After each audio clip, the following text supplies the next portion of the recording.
Ronen. Thanks. Okay, so somehow things are going slowly than I planned, but fortunately during the break I realized I have an easier proof of what I was going to do, which for some reason I never noticed. So I think let's do that. It's going to save us a little bit of time.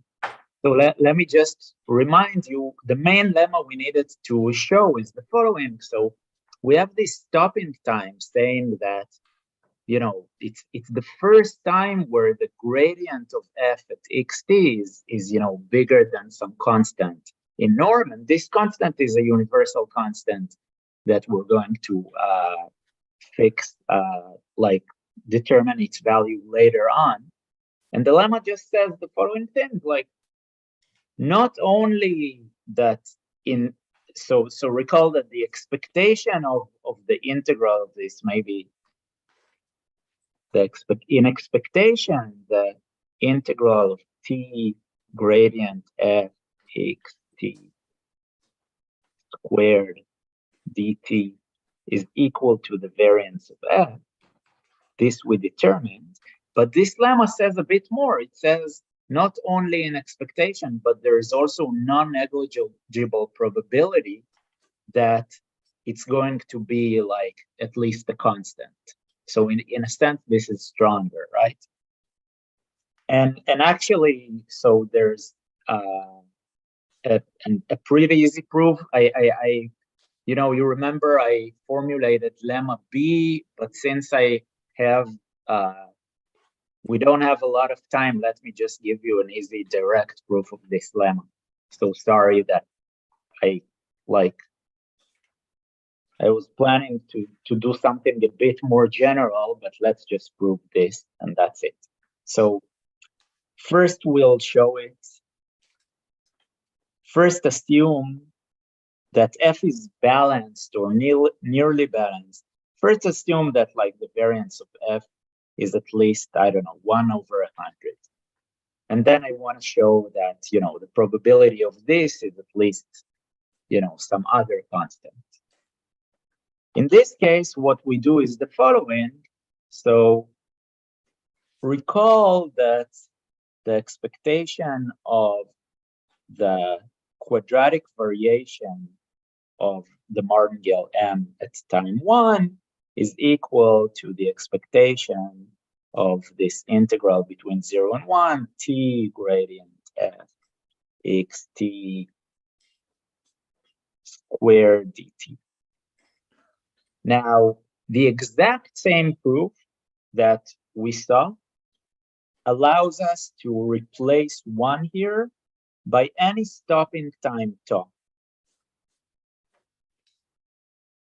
Like it just doesn't matter at all. It's true up to any time.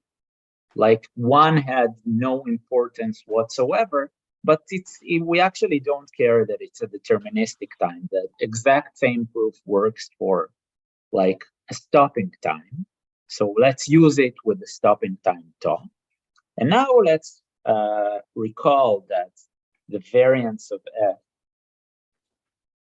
which we assume to be at least 1/100 for now, is equal to the expectation of the quadratic variation at time 1, which is equal to the expectation of the quadratic variation at time tau plus the expectation of, you know, the quadratic variation at time 1 minus that time tau.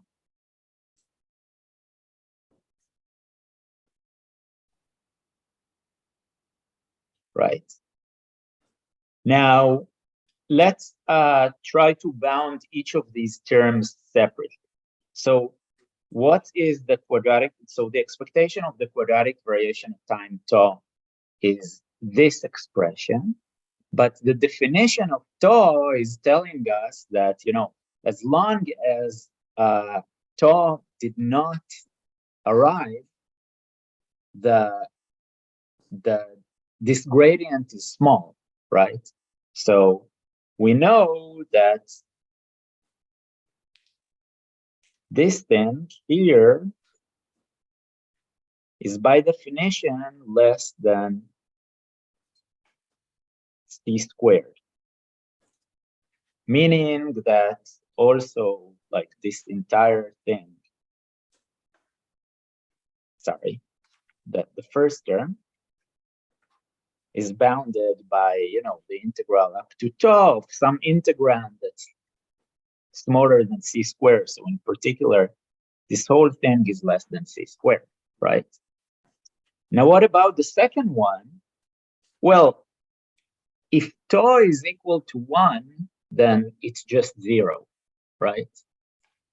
And if tau is less than 1, so I claim that it's less or equal than the probability that tau is less than 1, because otherwise it's just 0, times, now conditioned on tau being less than 1, the quadratic variation is at most, it's in fact this thing. It's the expectation of the variance of m1 minus m tau. This is exactly, again, Ito's isometry, given that tau is less than 1, strictly less than 1.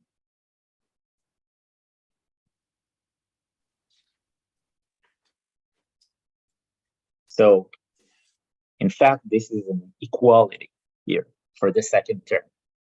But this term, well, it's a variance of something that is always bounded between -1 and 1. So this thing is just smaller than 1, which means that all of this thing is less than this probability. So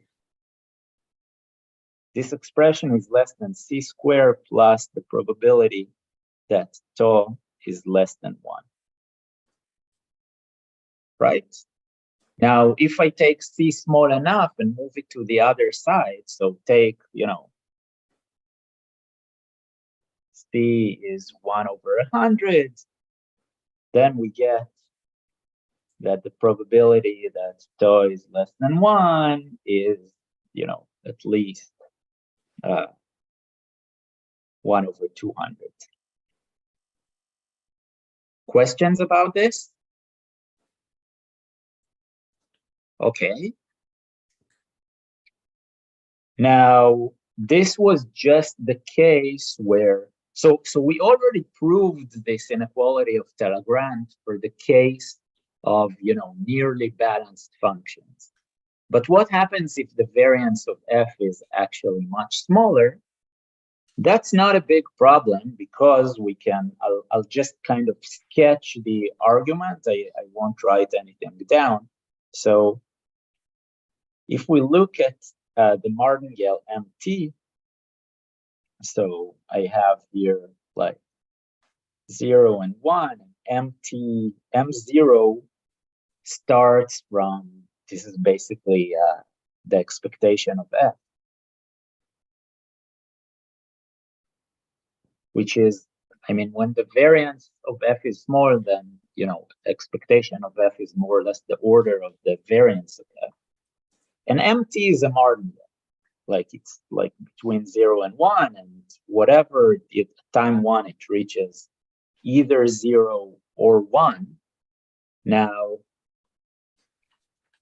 the point is that the probability to reach 1 is exactly the expectation of f, meaning that the probability that there exists some t such that mt is bigger than 1/2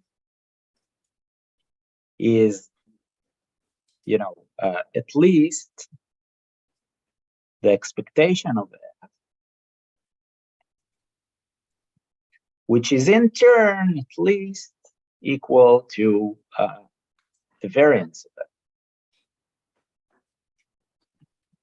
times some constant. This inequality is true for any function which is like 0 and 1 valued. So if I draw some line here at like 1/2, then I can just run this martingale with probability proportional to the variance of f. It's going to reach this line at some point. And then when it reached this line, it still has a quadratic variation of constant order to go. So I can just basically reduce this to what we have just proved here, assuming that the variance is at least 1/100. So we just run until some other stopping time, let's call it top prime, where f reaches a point that's bounded away from, the edges of this interval. And then once it reached this point, we just repeat this argument. Okay, so this basically finishes the proof. And we really used here the fact that we have a stopping time, and it wasn't enough to just look at expectations. We really needed to show that the expectation is not supported on a very small probability event. That was kind of crucial to us. Okay. Okay, so now in the time I have left, I want to consider another process. So now so far we considered this jump process, xt. Now I'm going to consider another way to infinitesimally sample a bit. And for this, I need just a few definitions. I'm just going to kind of define a pseudo-Brownian motion because I don't want to talk about Brownian motions at all. And I don't want to talk rigorously about Ito calculus. So I'll just remind you that dt, we just define it as a small number. 1/1,000,000. And t will always be inside z times dt. So, time is continuous, but not really. We kind of discretize it. And what I want to define is, so first of all, for every process, let's call it ZT. We denote, this is just notation, dZT is just Z at t plus dt minus Vt. Okay, this is not like a differential, it's just, a difference. But of course, all the formulas we write will still be true in the limit. So if you're comfortable with stochastic differentials, then, go ahead and think about it as a differential. Now, our Brownian motion, we will just define a process Bt.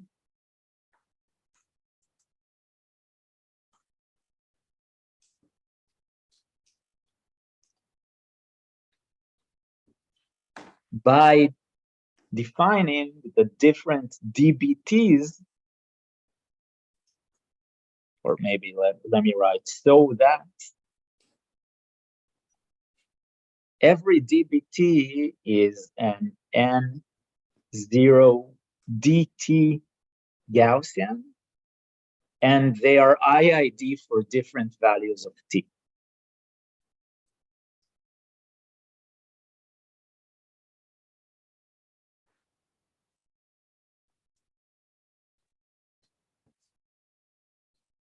Maybe let me call this lattice lambda.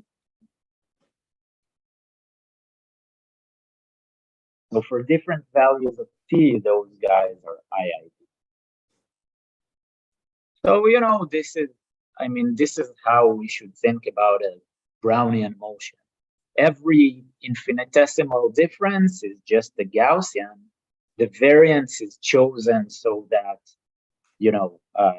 so clearly BT1 minus b t2 for any t1 and t2 is just going to be, n0 t2 minus t1, right? I just sum up independent Gaussians.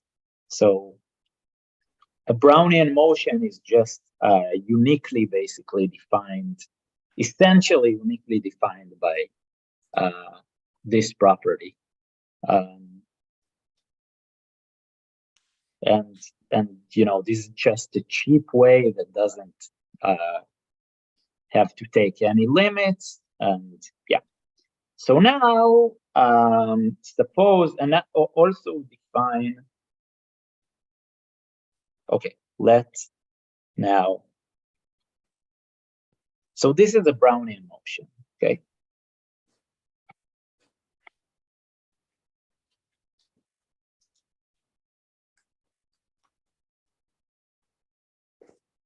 Now let BT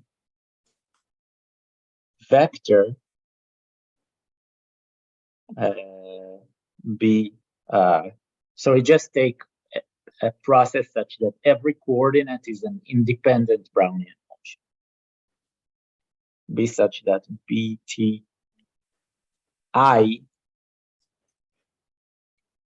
is a Brownian motion.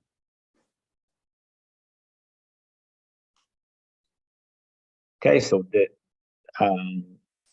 so this is just the analog in Rn, and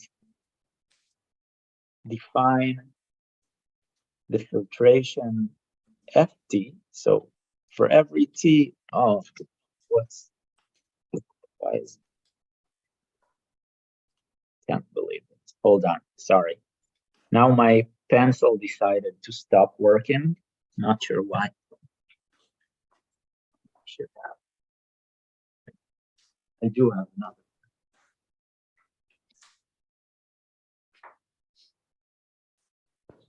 Yeah, I'm not sure what's going on today. I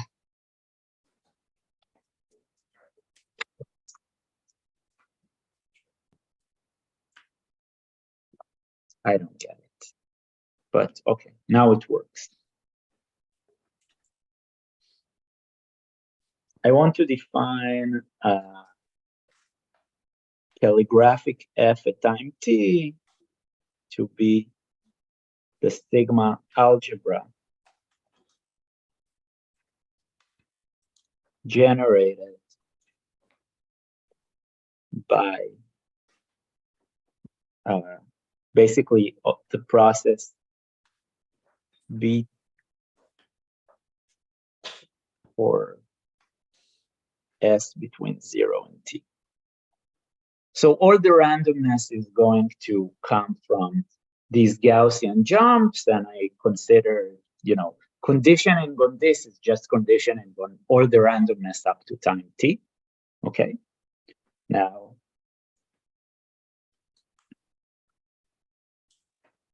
suppose that sigma of t is a matrix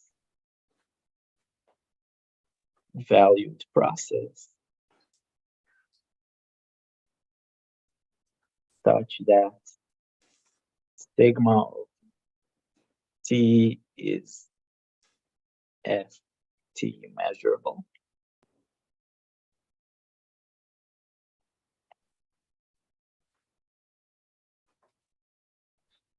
Define.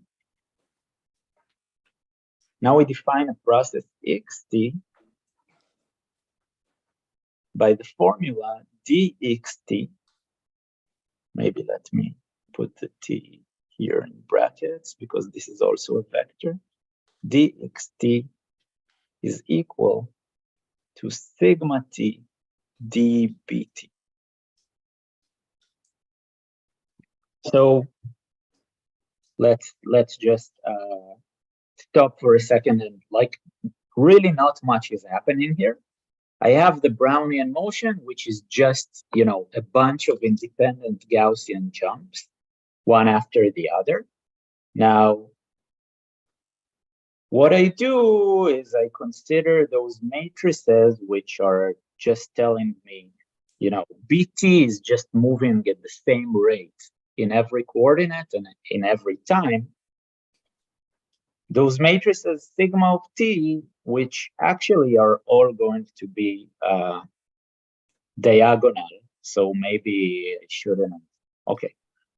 But in general, like you can always take, you can take your Gaussian jumps and multiply them by, just choose the covariance if you want. So like sigma t dbt is also a Gaussian jump, but the covariance matrix is, not dt times identity anymore. So the covariance matrix of this is just like sigma t dt, right? And it's easy to see that xt is always going to be a martingale.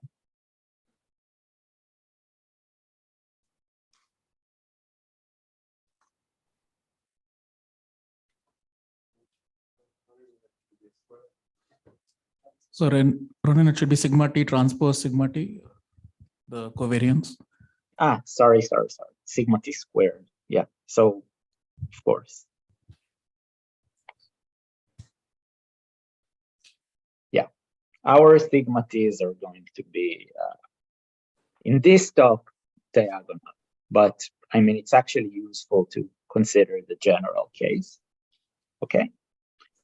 And the particular choice of sigma t that we are going to consider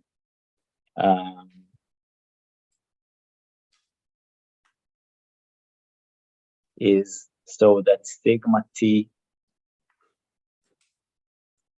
I is going to be square root of 1 plus xit 1 minus xit.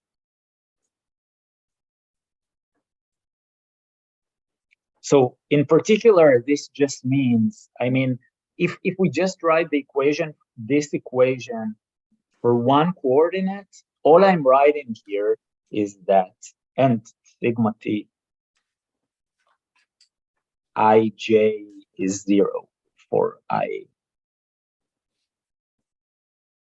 not equal to j. So in like the particular case I want to consider is that dxt is equal to square root dxti, sorry, dxi of t is square root xi of t plus 1.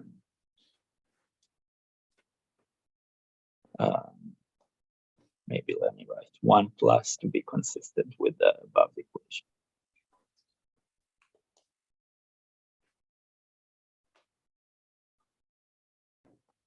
So, sorry.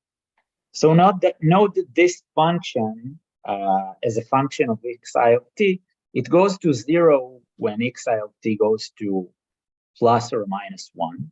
Sorry, this is the plus and minus. So this kind of means that, as when I get closer to the points plus or minus 1, I slow down. Like, when xi of t is far away from the edges, it goes pretty fast, and when it gets closer, it kind of slows down. And this turns out to be like a pretty natural parametrization of like a pretty natural way to sample a bit. We will see why, and what we're gonna do is we'll try to use this process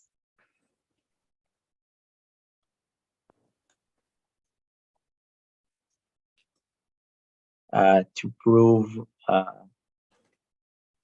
the majority stablest theorem.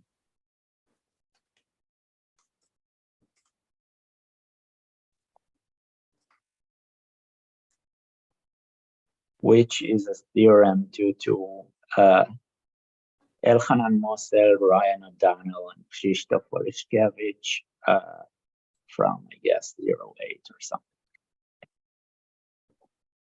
We're going to provide a completely different proof that turns out to also give better bounds, and this proof is like is a joint work with Dan Mikulinser and Prasad Raghavendra.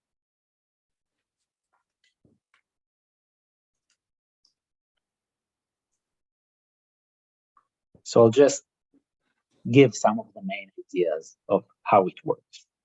Okay, so I am not going to formulate right now what majority stablest is. I'm just kind of going to go from like, let's just try to develop what we can get with this process, and I'll actually formulate it later on. So as above, for any process xt, I'm going to consider a corresponding martingale. Mt is f of xt. Okay. And now d of mt, which is, again, we remember it's just a discrete difference. This is equal to the gradient of f. This is just the chain rule. The gradient of f of xt dot dxt. And here I need to add something which is like a little o. It's actually okay.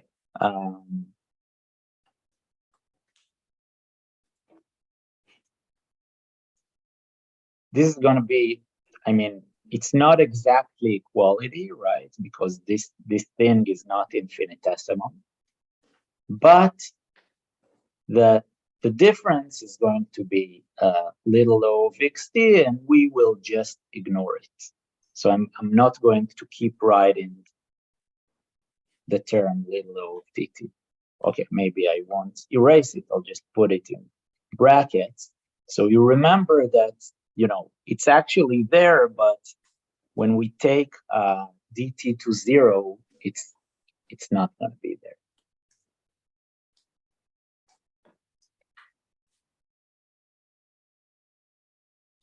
So, okay, and this is equal to gradient f of xt, and dxt was just sigma t times dpt.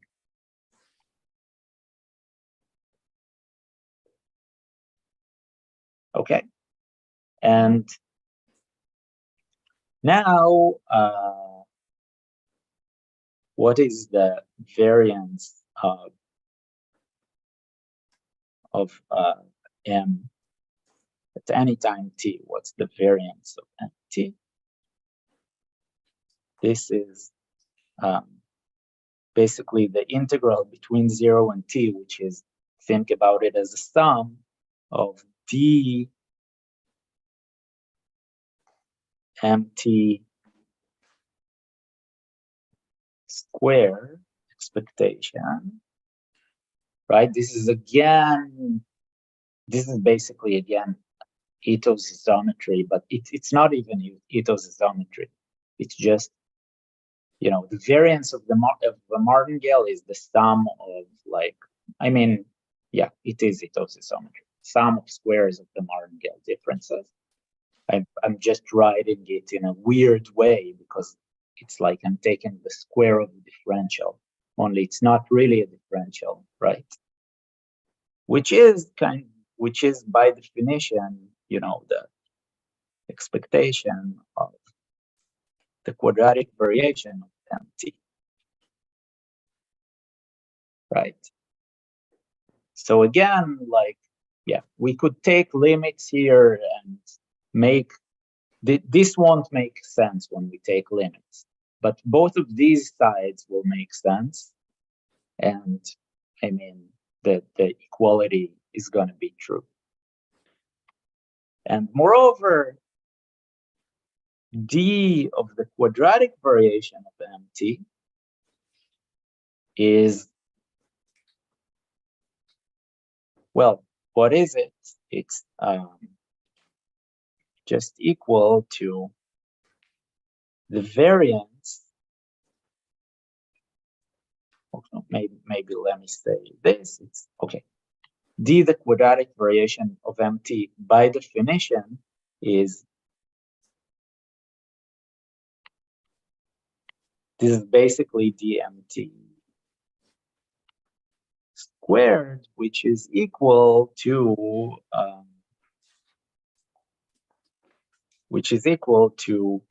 gradient f of xt. So I'm just using this equality times sigma t dbt, all of this squared. Now, if I take, okay, and now I'm going to do something which only really works when we take limit. So this is kind of like the only place where something special happens, but I think you will have no problem following the intuition. I'm going to say that this is equal, even though it's not really equal. I'm going to say that this is equal to just the gradient of f times, so I guess I'll just say it like this: sigma t times the gradient of f xt square dt. Okay, let's see what happens here. Okay, this is the square of a Gaussian, right? What's the variance of this Gaussian? The variance of this Gaussian is exactly this. Do you agree? I mean, I take a Gaussian in Rn, I multiply it by a vector. The variance of the Gaussian is just like, is just the length of the vector, right? Now, basically what I did here is I said, okay, this equality is nonsense, right? Because this thing is random, this thing is deterministic. But since we're always going to be summing up a lot of things like this, and since they are uncorrelated, I'm just going to say, at some point, we'll always use the law of large numbers, which will allow me to replace this by its expectation, which is equal to this. So this is something that happens a lot in stochastic calculus. And, of course, I don't have time to make everything formal, but just bear with me on, on saying that d of the quadratic variation, which is a random quantity, is just equal to this, which is a deterministic quantity. Okay, when we sum a lot of them up, then again, this will actually be true. Okay, I hope people are kind of okay with it. This is, yeah, I with the time I have no choice but just to, write it like this. Okay, now what this means for us is, well, it means that this thing if we look at this, which is equal to the variance, this is going to be equal to the expectation of the integral between 0 and t of sigma t gradient f xt.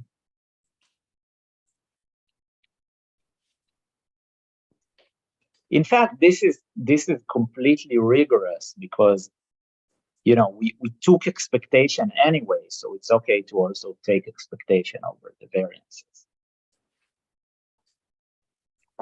So,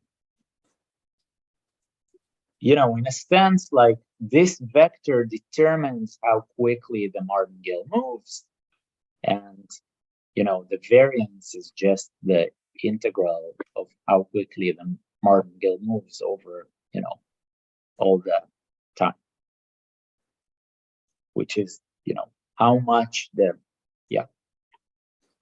how much local variance it does accumulate.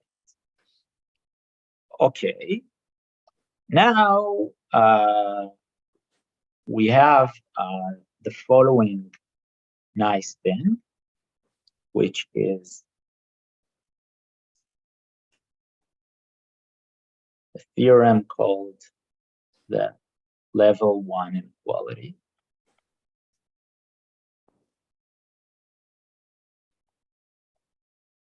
Which I'm not going to prove, I'll just state, but the proof is not too hard. It's just there is a little bit of technical work to do.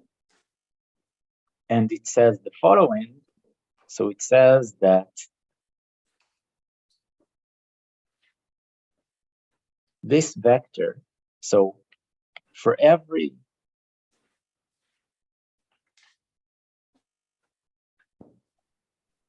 Boolean function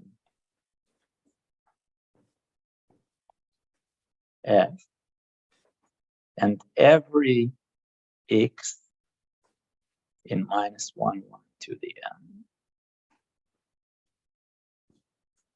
we have that this exact vector, so the norm of sigma t gradient f at x, is going to be bounded by I, where I'll define what I is in a few seconds, I of f at x plus some function phi of the gradient f at x L infinity. Norm where I of it really doesn't matter so much what the function I is, but I'll just tell you it's the Gaussian isoperimetric profile. So it's phi prime of phi minus 1 of s. Really doesn't matter so much, where phi is the Gaussian CDF.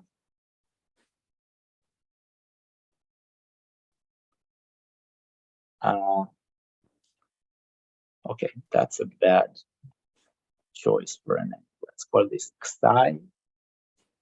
But this is also a bad choice because I have no idea how to write xi. So let's call it psi. Psi is some function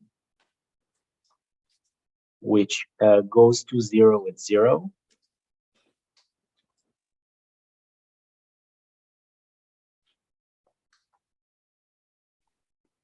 I don't care what it is so much. Now, what I do care is the following. So what I do care is that this inequality is saturated by the majority function. So if f is the majority function, For really, actually, this works for any weighted majority where none of the coordinates are too influential. If f is the majority function, we also have the inverse inequality, saying that this is actually at least I of f of x minus something that goes to 0 when the dimension goes to infinity. Actually, okay, yeah. Actually, there's no problem to write exactly the same thing here, because this will go to 0 when we have the majority function.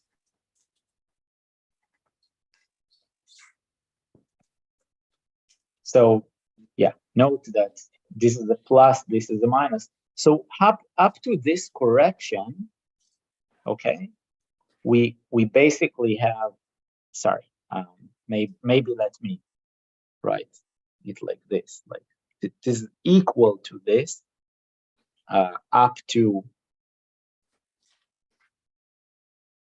O of this. So, and yeah, I don't have time to discuss this inequality, but it basically, I mean, I guess it's kind of intuitive. If you want the derivative to be the biggest possible, you want to take all the mass to one direction. So when f is the indicator of a half space, this maximizes like the derivative, right? Okay, so this is kind of a simple inequality, like much simpler than majority stateless, that is saturated by, that gives you some extremality of the majority function. And what we're going to do, we're going to use kind of bootstrap this inequality to get majority stateless. And what majority stateless says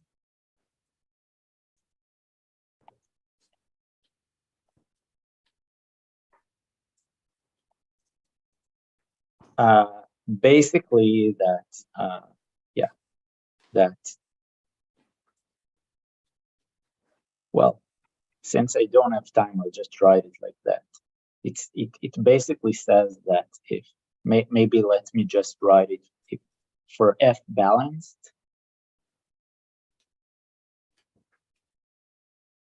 actually, okay, I don't need to write it for f balanced, it's for every f. So the variance of f of xt is maximized by majority up to the maximal influence of it.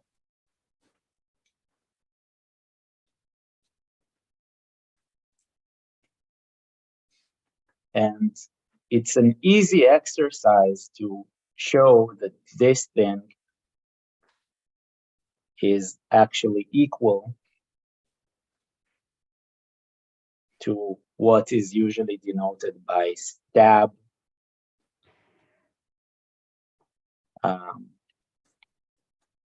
by the noise stability that's of some function of t of f.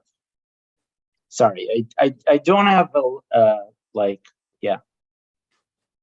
Since I don't have a lot of time, I don't want to exactly define this and discuss it, like, but in a sense, what noise stability means is, I didn't completely sample the point x. I only sampled like a part of each bit. So I don't have a process that is like here on the corners, but I have a process that is somewhere like here inside, and noise stability is kind of like how much variance I have when I only partially sampled each bit.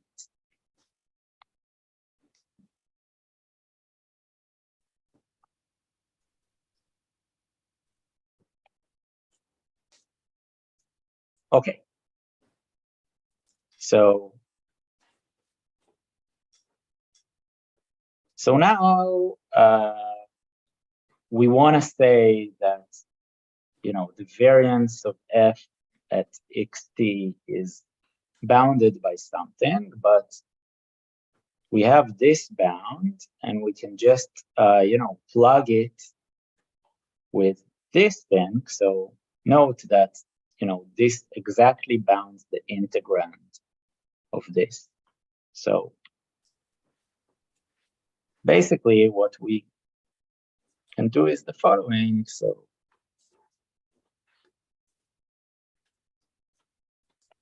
like define nt. So, okay, maybe let's say that. We're given a Boolean function f.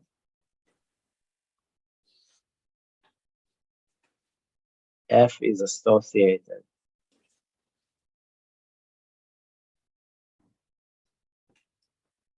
with a martingale empty that we just defined. This is the martingale that samples from F. Suppose that G is the majority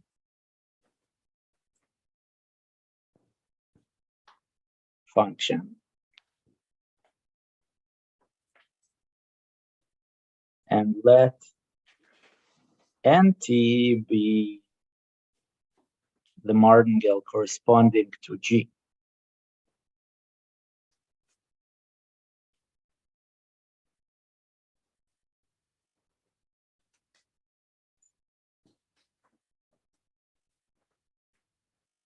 So what we have is the following. We have that d, the quadratic variation of m, is equal to sigma t f xt squared dt, which is bounded by I. Now I'm using this inequality. Note that, like, when I plug in x equals to xt, this is just empty. So it's bounded by I of mt plus this correction term. Let's call this correction term alpha t. And alpha t is just going to be like the infinity norm.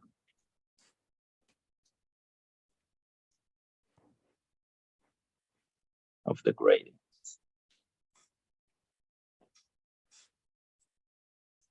And on the other hand, I have that d of the process corresponding to the majority function is equal to the same thing with g, but we know that g saturates the level 1 inequality, so it's actually equal to I of nt minus beta t. So here we have two correction terms which are supposedly that are going to be small. And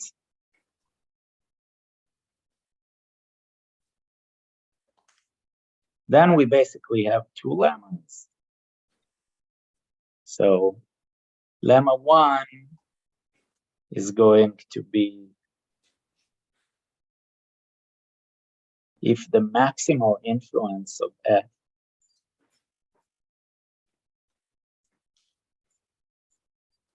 is little o of 1, then this process alpha t is going to be small. The maximum t between, or maybe, yeah.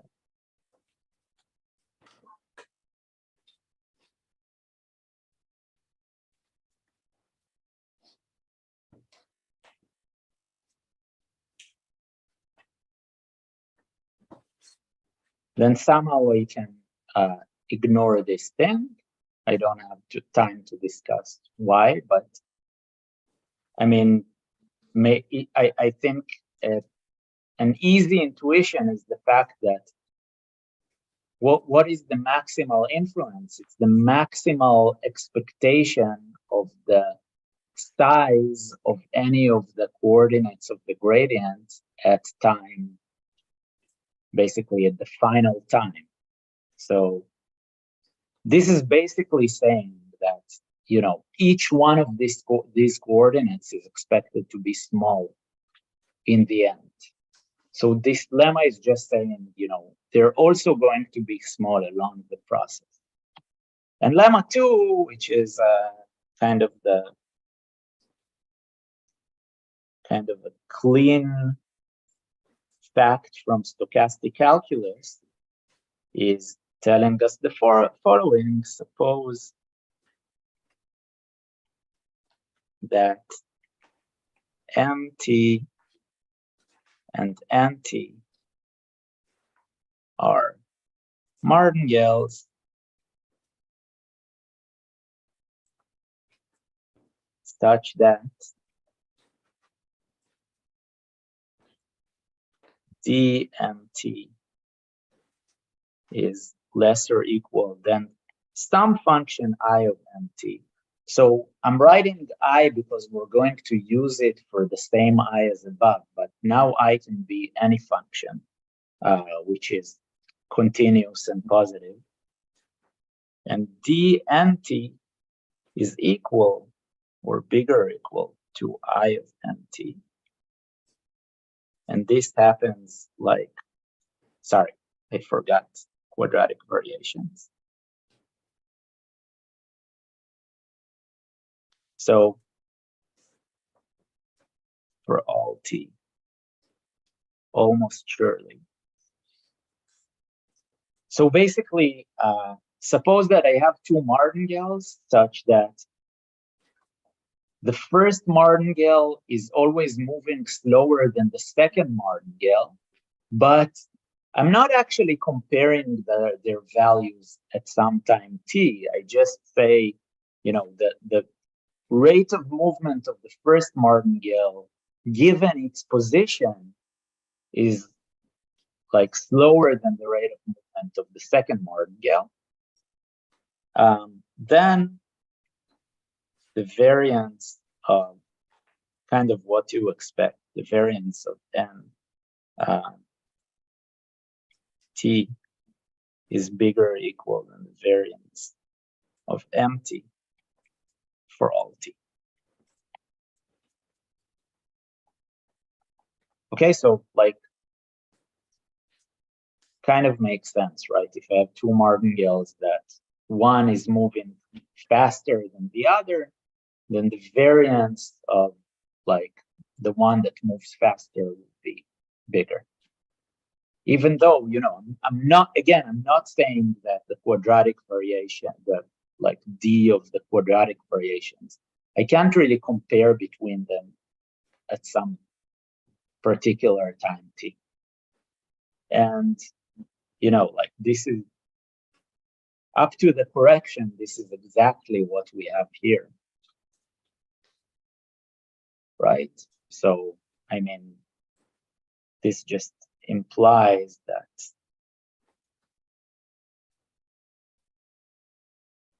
the noise stability of F with respect to some. So there is some dependence between the row that you have to take and the t. But it's pretty easy to derive it. It's just like at most the noise stability of majority.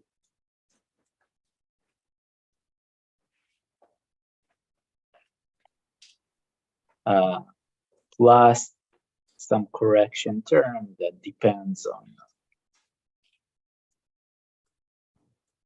So the correction goes to 0 when the maximal influence is small.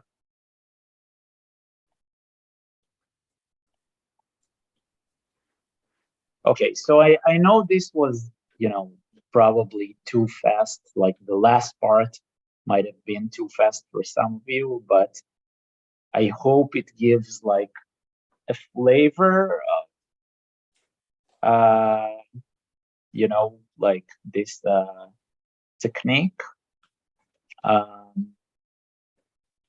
Let me think if there's, yeah, so I do have 3 more minutes, so I want to try to say something about the proof of this lemma, because I think it's very nice. This is really like a lemma that takes advantage of like nice tools in stochastic calculus. And maybe let me just tell you the tool that it uses. The main tool it uses is called the Dubin-Schwarz theorem.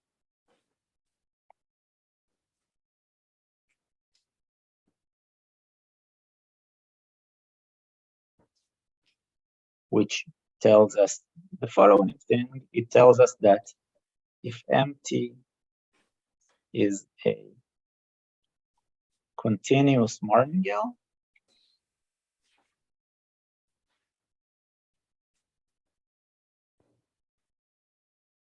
then there exists a Brownian motion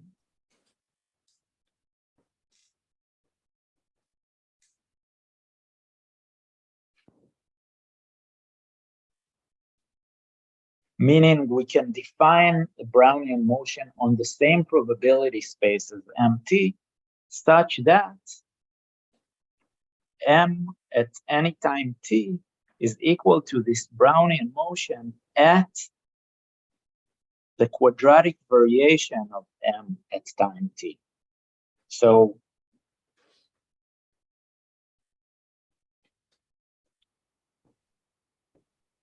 what this thing says is basically any continuous martingale can be viewed as follows.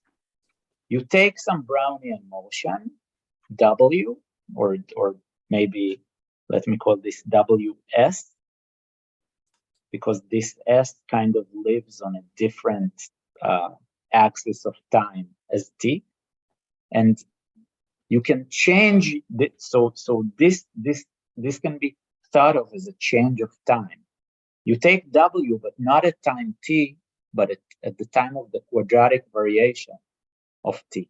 So, I mean, this gives further intuition why the quadratic variation is kind of the speed of the martingale. When it increases quickly, it means that, the time parameter of the corresponding Brownian motion needs to increase quickly, right? So kind of the faster this increases, the faster like this process moves.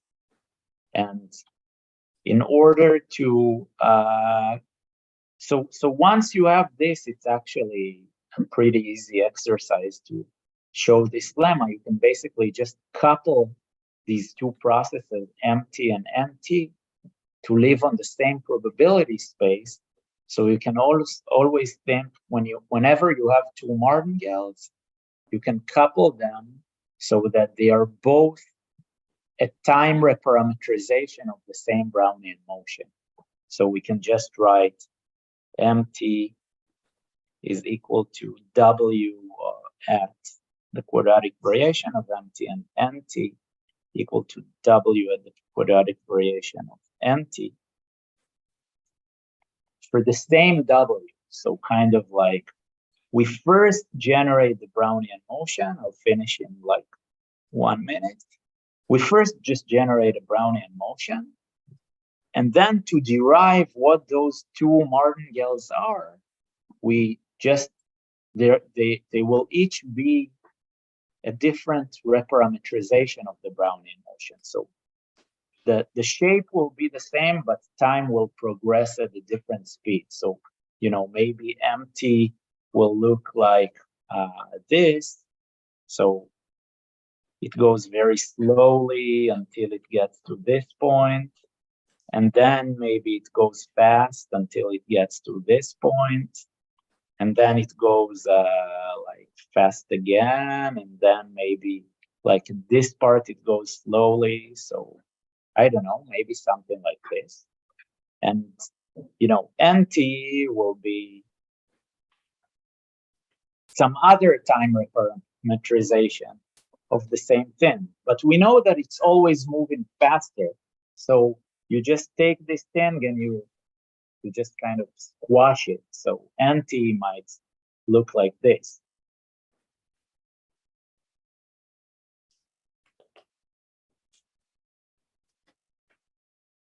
And when we draw it like this, it's kind of clear that like the variance of NT will always be bigger. Okay, so hopefully you got at least got a little flavor of, you know, this technique in the last hour. Yeah, sorry that this is all I could say. Thank you.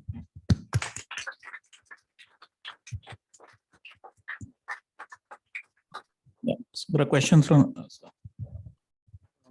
Yeah, so you covered 3 processes, like the localization one and the 2 continuous time martingale processes, and they all boil down to controlling for certain stopping times what you can bound. And I guess I was wondering, is there a sense of how you would select which process to go for what kind of problem? Yeah, that's a good question. So, I mean, I definitely don't have a short answer. Like, so for example, here it was kind of 2 things were crucial. That the level 1 inequality would work and would be kind of exact.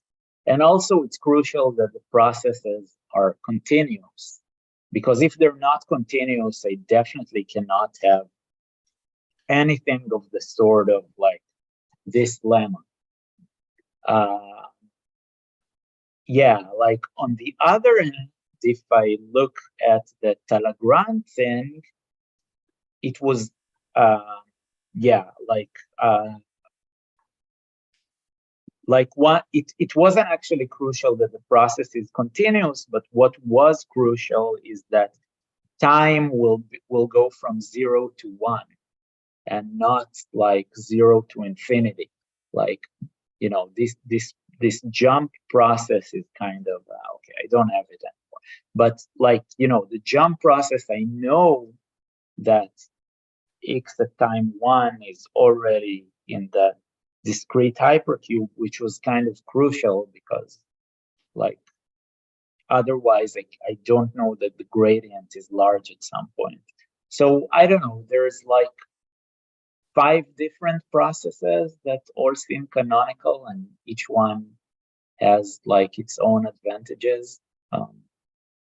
Yeah, I don't have a really good answer. So maybe one comment, like, so you had this sigma t, right? The slowing down of the process that was to extend it to infinity, right? Like, because you could talk about the. So, you know, the objective was not to extend it to infinity. Like the fact you need to extend it to infinity is like a side effect of the fact that you slowed it down, right? I think the main comment for that is that you don't want to deal with stopping times that would enter because you hit the face rather than. Yeah. So any other final questions?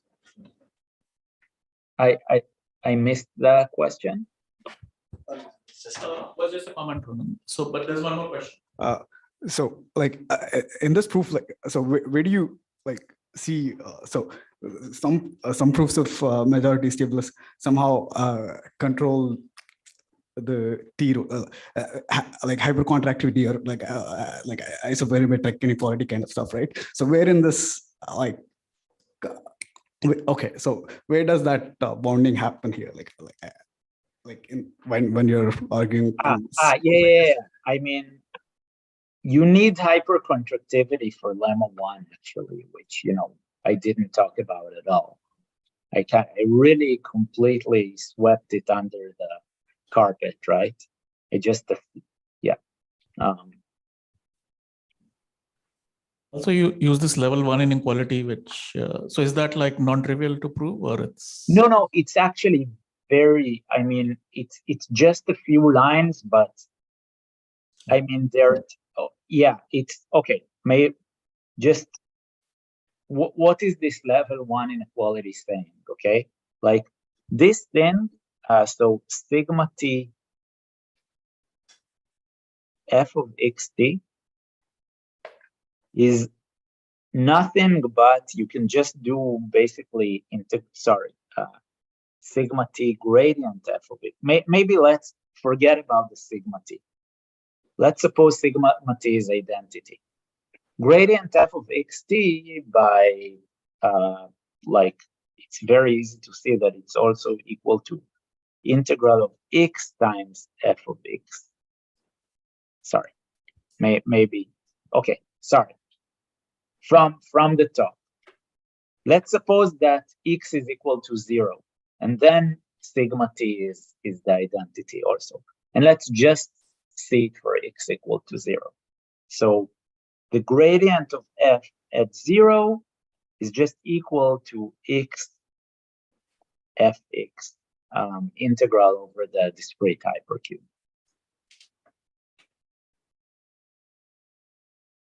Okay, this is like a very easy exercise.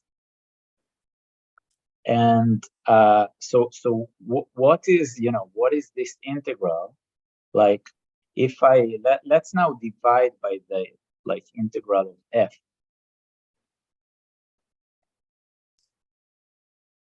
Now the right-hand side is just a center of mass, right? It's the center of mass of the set defined by f equal to 1, right?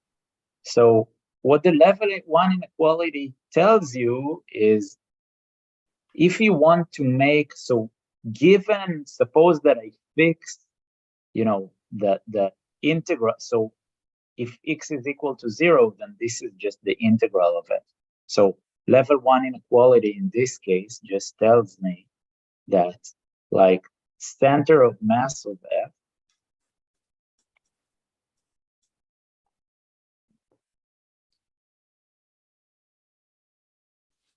is smaller than I of integral of f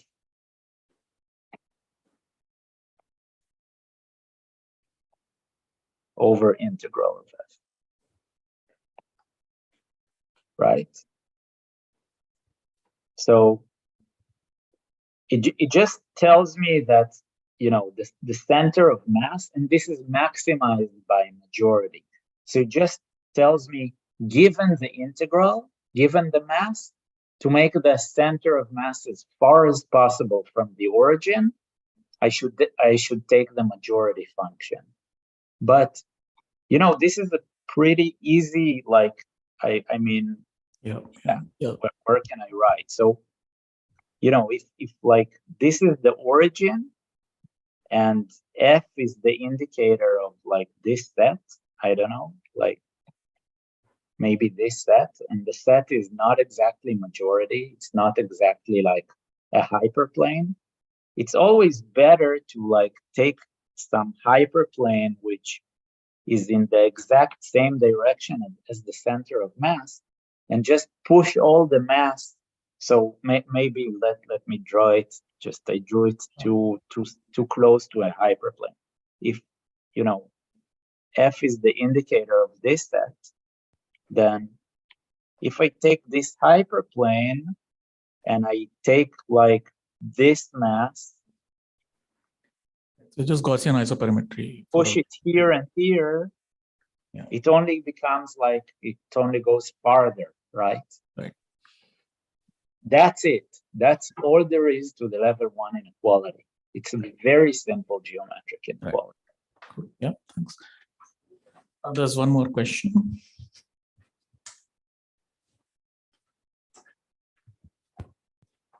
So this form of covariance matrix that you pick, is it like, I'm guessing it's crucial for obtaining lemma 1?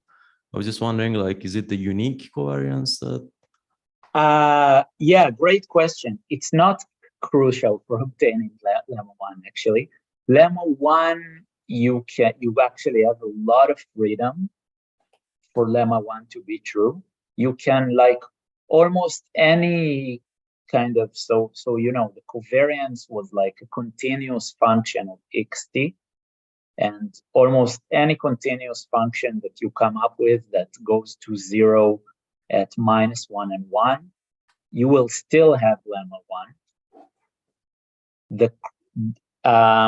Actually, the crucial thing for which you need this particular choice is this one, is the level 1 inequality. So the level 1 inequality that I just, you know, showed you an intuition for the proof, this equality is only true for x equal to 0. But when x is not equal to 0, if you want an exact equality for the majority function, the only choice is like the sigma that, you know, that we chose. I see, thanks. So you can take more questions offline, Ronen, and maybe we'll have a break. Thanks again. Cool.